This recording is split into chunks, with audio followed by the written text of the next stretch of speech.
So mga par, isa masakit nga po na real talk ang inabot ang 2-division undisputed champion at hari ng heavyweight division na si Alexander Usyk sa legendary boxer na si James Toney. Ano yung mga idol, gusto lang daw nito ng totoo pero hindi niya daw nakikita si Usyk na isang great fighter. Average fighter lang daw ang tiyanta ni James Toney mga idol kay Usyk. At bakit niya ito nasabi mga boss? Dahil average lang daw ang kanyang mga tinalo ng mga kampiyon. Walang malakas daw sa tinalo ni Usyk dahil ang era daw nito mga idol ang pinakamahina sa history ng era ng heavyweight boxing. Kung lumaban daw si Usyk sa panahon nila o di kaya sa panahon ni Muhammad Ali, talagang hindi daw sisikat si Usyk. At paano daw matatawag na isang great fighter si Usyk kung wala naman siya tinalo na great fighter? Pero hindi naman daw kasalanan ni Usyk mga idol kung bakit average lamang ang tingin sa kanya ni James Toney dahil puro daw mahihina ang mga heavyweight sa ngayong panahon.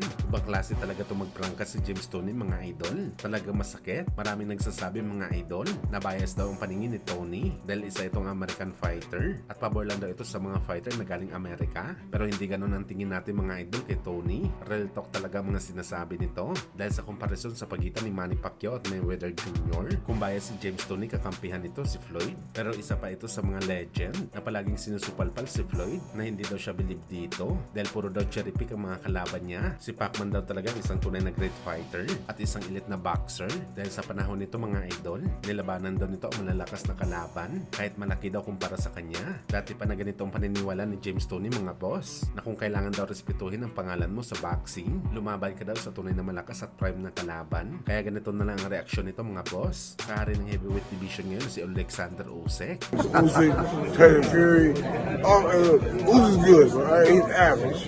He's not great. Samantala sa kabilang banda naman mga idol, hindi lang nga po si Timothy Bradley ang nagsabi na sa bakbakan ni Ryan Garcia at Mario Barrios nagaganapin next week. Malaki daw ang chance na ma-upset ulit si Ryan Garcia. Mataas daw ang chance ng WBC champion na si Barrios na manalo. Tatambakan lang daw ng puntos ni Barrios si Ryan Garcia at umiwas ito sa lepok ni Bagito. Wala na, finish na daw ang laban.